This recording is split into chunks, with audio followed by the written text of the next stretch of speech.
Hi friend, welcome to game of winning. आज की video में सबसे पहले बात कर लेते हैं रोमन रेंस के जादू के बारे में। नेटफ्लिक्स ने रिसेंट के रॉ के एपिसोड की व्यूअरशिप रिवील करी है, जिसमें Netflix has revealed that the raw after WrestleMania 42 drew over 3.3 million viewers. This marked the fourth highest viewership for WWE Raw since its move to Netflix. Netflix ने बताया कि WrestleMania 42 के बाद हुए रॉ के एपिसोड, जो कि 20 अप्रैल को हुआ था, उसको 3.3 मिलियन व्यूअरशिप मिली है। नेटफ्लिक्स पर आने के बाद WWE रॉ के लिए फोर्थ हाईएस्ट व्यूअरशिप है अब तक की। ये सबको पता है कि रेसलमेनिया में रोमन रेंस चैंपियन बने और रॉ आफ्टर मेनिया में उन्होंने as a champion first appearance दी थी। तो कहीं ना कहीं ये रोमन रेंस का ही जादू है जो इतनी व्यूअरशिप एकदम से बूस्ट कर गई है। नेक्स्ट बात कर लेते हैं टीकेओ के बारे में। टीकेओ और WWE कहीं ना कहीं एक्सपोज हो गई और खुद एक्सपोज करा है भाई टीकेओ नहीं।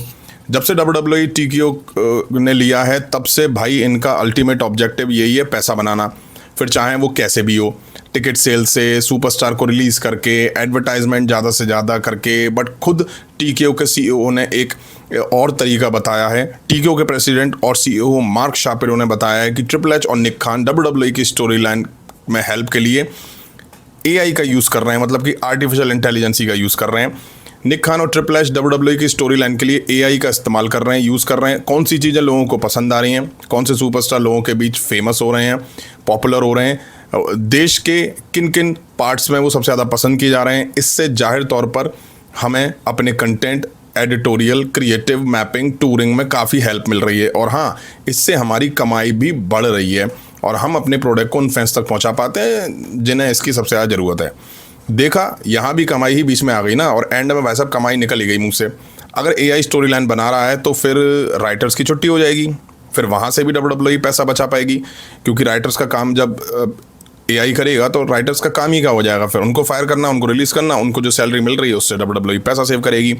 इससे एक चीज़ और साफ़ हो रही है कि जैसी स्टोरी लाइन आजकल दिख रही है उसमें कहीं AI का ही तो हाथ नहीं है।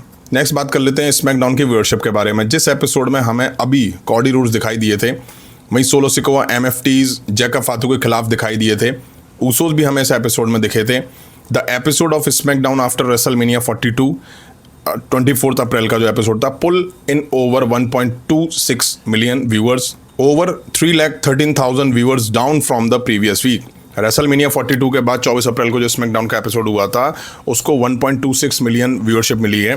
लास्ट वीक से अगर हम देखें तो जो व्यूअरशिप है वो कहीं ना कहीं 3,13,000 से ज़्यादा नीचे गिर गई है। उससे लास्ट वीक देखा जाए तो 1.5 मिलियन के आसपास थी और अब 1.2 मिलियन पर आ गई है। अब इस एपिसोड में शार्लेट फ्लेयर, पेज और टिफनी स्ट्रैटन US चैंपियन बनती हुई दिखाई दी थी। वहीं एपिसोड ठीक ठाक ही सा था। वहीं लास्ट वीक से कंपेयर करोगे तो रेसलमेनिया का इफेक्ट था। व्यूअरशिप इससे और नीचे जाएगी। रेसलमेनिया का इफेक्ट खत्म हो चुका है। टाइटल रेसलमेनिया में कॉडी रूड्स ने रिटेन कर लिया। रैंडी ऑर्टन शायद चैंपियन बनते तो व्यूअरशिप और बूम करती। वहीं आप देख सकते हैं रोमन रेंस 3.3 मिलियन व्यूअरशिप ला रहे हैं।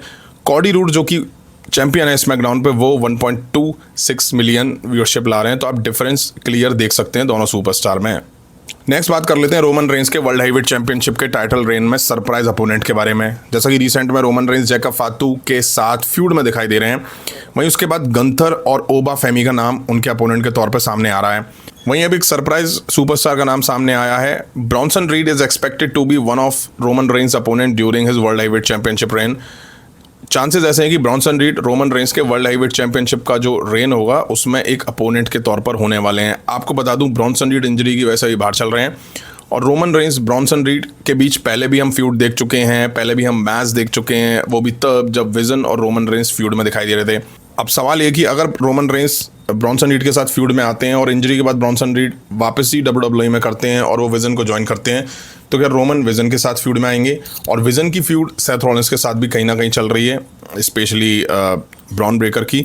तो क्या रोमन रेंस और सेथ रॉलिंस साथ आ सकते हैं? इसके चांसेस हैं फ्यूचर में। तो जी हाँ, चांसेस मुझे अब नज़र आने लगे हैं। नेक्स्ट बात कर लेते हैं रोमन रेंस के ही बारे में। जैसा कि रेसलमेनिया 42 में रोमन रेंस CM पंक को हरा के न्यू वर्ल्ड हैवीवेट चैंपियन बन गए। उसके बाद ऐसा लगा कि रोमन रेंस पार्ट टाइमर हैं तो कभी कभी हमें दिखाई दिया करेंगे, बट रेसलमेनिया के बाद रोमन रेंस ने अनाउंस करा कि वो अब रेगुलर दिखाई देंगे, जिसके बाद बैकलैश के लिए रोमन रेंस को अनाउंस कर दिया गया। आपको बता दूं, ये साल 2021 के बाद फर्स्ट टाइम है जब रोमन रेंस बैकलैश जैसे पेपर व्यू में हमें दिखाई देने वाले हैं, इवेंट में दिखाई देने वाले हैं। इट मीन्स 5 साल बाद रोमन रेंस बैकलैश का पार्ट बनते हुए दिखाई देंगे। वही चांसेस ऐसे किए हैं रोमन रेंस मई लास्ट में होने वाले क्लैश इन इटली में भी दिखाई दे सकते हैं, और तो और जून में होने वाले नाइट ऑफ चैंपियन में भी रोमन रेंस होने वाले हैं। आपको बता दूं ये नाइट ऑफ चैंपियन जून वाला जो है वो सऊदी अरेबिया के रियाद में फिर से होने वाला है। रॉयल रंबल हम देख चुके हैं सऊदी में, अब रियाद में नाइट ऑफ चैंपियन भी हम देखेंगे, वहाँ भी रोमन रेंस दिखने वाले हैं। और फिर समर स्लैम है, इससे क्लियर है कि रोमन रेंस अब हर प्रीमियम लाइव इवेंट में हमें दिखने वाले हैं। अब ऐसा क्यों हो रहा है? ऐसा इसलिए भी हो रहा है क्योंकि सीएम पंक पे वर्ल्ड हेवीवेट चैंपियनशिप थी, तब वो फाइटिंग चैंपियन के तौर पे दिखाई दे रहे थे, ज़्यादा से ज़्यादा वीकली शो पे वो दिखाई देते थे। जिसके बाद रेसलमेनिया में रोमन रेंस के चैंपियन बनने से पहले WWE ने रोमन रेंस को कहा होगा कि वर्ल्ड हेवीवेट चैंपियन बनना है तो रेगुलर होना पड़ेगा, पार्ट टाइमर बनने से काम नहीं चलेगा, और रोमन रेंस इस बात पे एग्री हुए होंगे। नहीं तो रोमन रेंस कहाँ बैकलैश और क्लैश इन इटली जैसे प्रीमियम लाइव इवेंट में दिखाई देने वाले हैं। हाँ, हो सकता है रोमन रेंस अगर मना करते तो हमें वो चैंपियन वापस से बनते हुए नहीं दिखाई देते।